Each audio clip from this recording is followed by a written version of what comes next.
Ce lundi 16 mai 2022 s'est ouverte au Centre international de conférence Abdou Diouf de Diamniadio la 54e réunion des ministres chargés de la coopération, du plan, de l'économie, des finances des pays africains. L'idée, c'est de relancer l'économie africaine suite aux enjeux et aux différentes problématiques rencontrées par ce continent de l'avenir, la pandémie de Covid-19, la guerre entre l'Ukraine et la Russie, les changements climatiques, entre autres problèmes, ont été à l'origine de ces réunions qui a vu la participation de plusieurs ministres chargés des finances, de l'économie et du plan, en présence du président de la République du Sénégal, Macky Sall. Cette réunion qui a été en effet dirigé par le ministre de l'économie du Sénégal, Amadou Hott, et le ministre chargé des finances, Abdoulaye Daouda Diallo, a été également un point pour revenir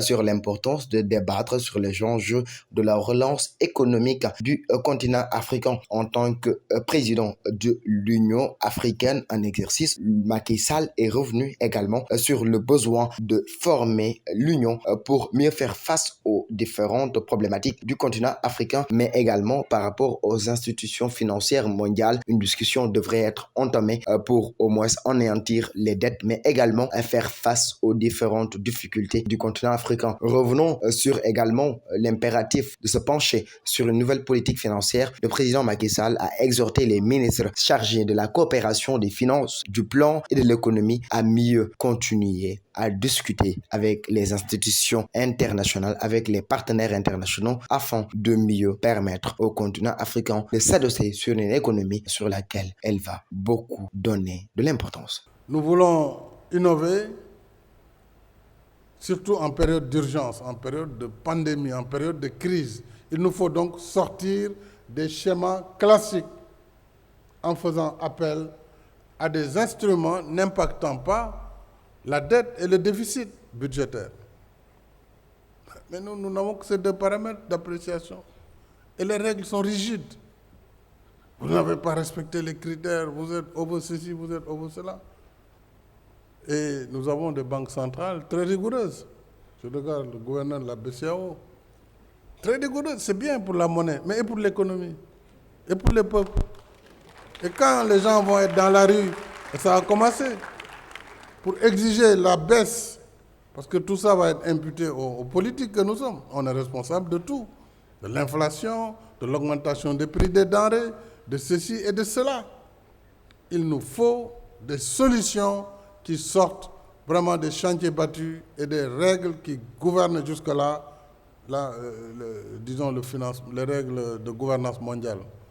Alors c'est pourquoi, à mon sens, pour produire les effets escomptés, les nouvelles initiatives de certains partenaires comme le B3W des États-Unis d'Amérique, Build Back Better World, et le Global Gateway de l'Union européenne, à mon sens, devraient s'inscrire dans une approche innovante avec des prêts longue durée en contrepartie de la réalisation de projets d'infrastructures structurantes. Comme l'a rappelé Peter, l'infrastructure, c'est fondamental sur la base du développement. Et ceci en co-traitance avec le secteur privé africain. Et cela me paraît être essentiel. Mais sans conditionnalité, parce que autrement, évidemment, ces belles initiatives risquent de connaître les mêmes trajectoires. Il nous faut également voir les autres possibilités au soutien innovant qui réside dans la réforme de l'OCDE, des règles de l'OCDE sur les conditions d'octroi de crédit. Alors je vais m'arrêter là aussi un peu. Mon plaidoyer, qui est celui des Africains, c'est que là aussi l'OCDE a des règles assez strictes, assez rigides. Le crédit export des pays développés qui veulent vendre, nous voulons acheter.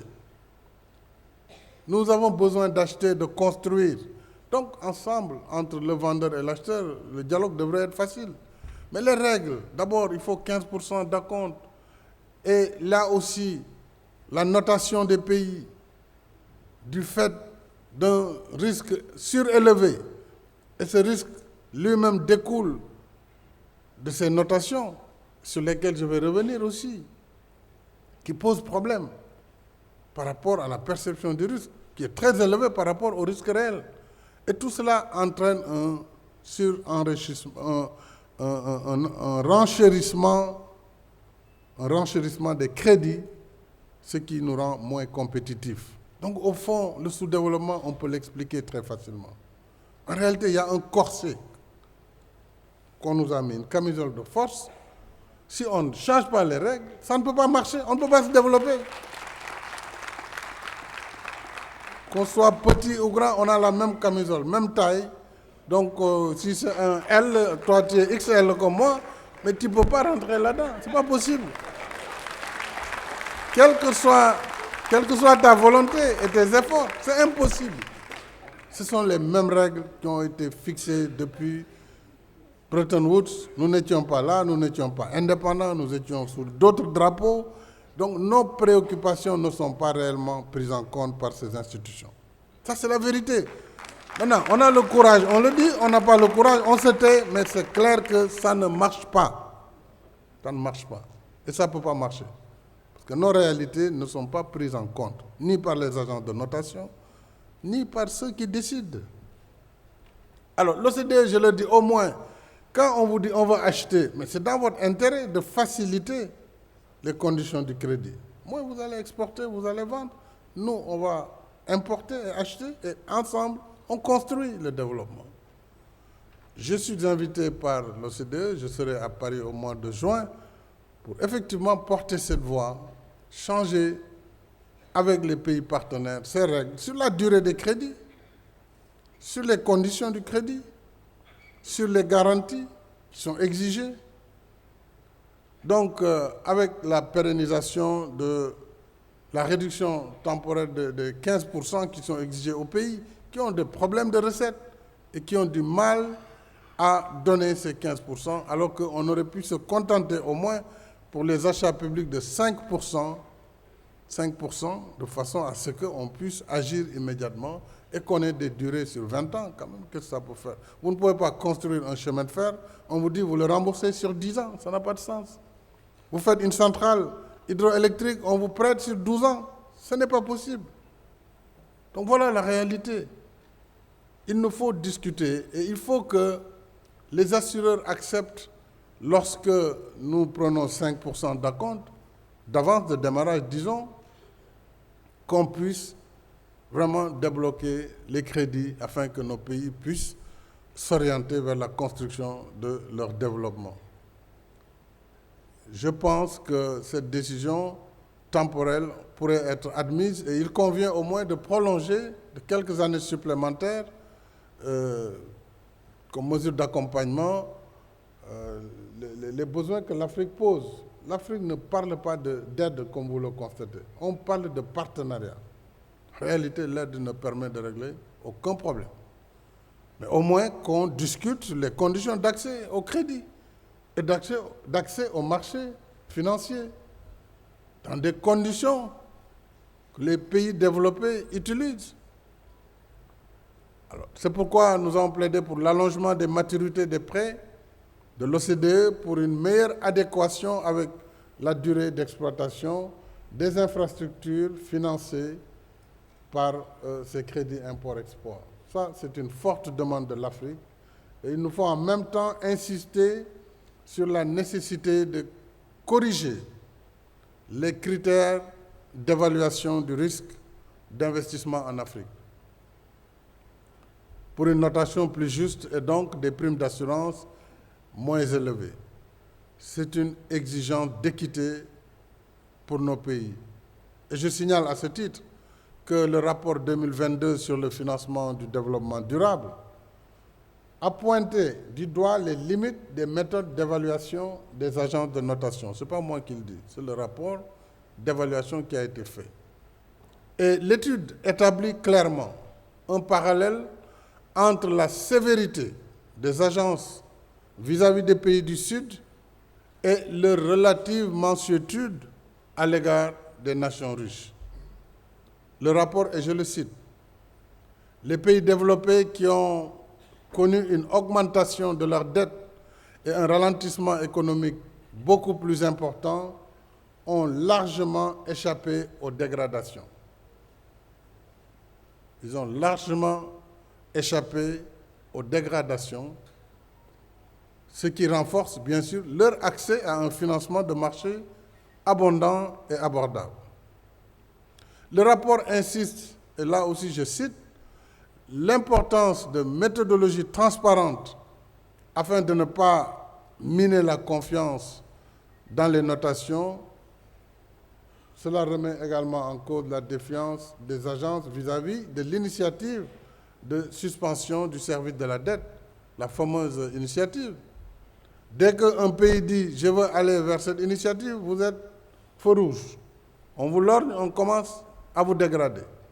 Par la seule intention de vouloir aller vers ce mécanisme de suspension du service de la dette. Alors, on met la mise sous surveillance des notations de plusieurs pays africains en amont de leur participation à cette initiative, ce qui naturellement contribue à augmenter la perception du risque sur ces pays. Et je signale que ce rapport a été réalisé par une soixantaine d'institutions multilatérales, dont le Fonds monétaire international, donc ce n'est pas moi qui le dis, la Banque mondiale, le Comité de Bâle sur la supervision bancaire, l'Association internationale des régulateurs de l'assurance et le Conseil de stabilité financière. C'est eux qui le disent. Il y a une asymétrie. Et personne ne peut soupçonner ces institutions de complaisance.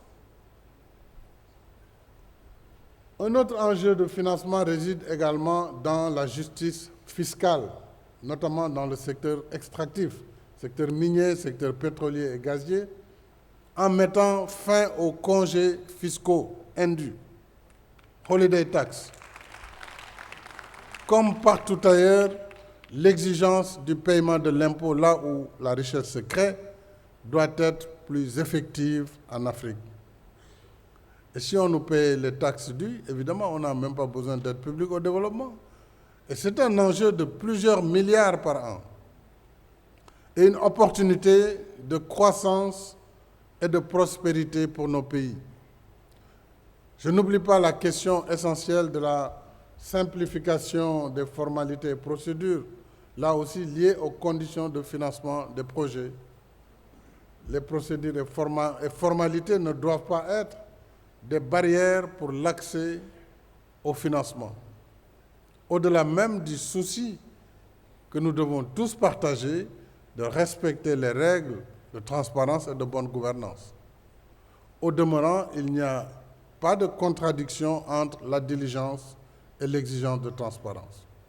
Et vous êtes ministre des Finances et de l'Économie, vous savez que dans vos pays respectifs, en tout cas les miens sont là, en général, les bailleurs d'ailleurs nous disent « vous ne décaissez pas assez, les taux de décaissement sont faibles ». Mais pourquoi ils sont faibles?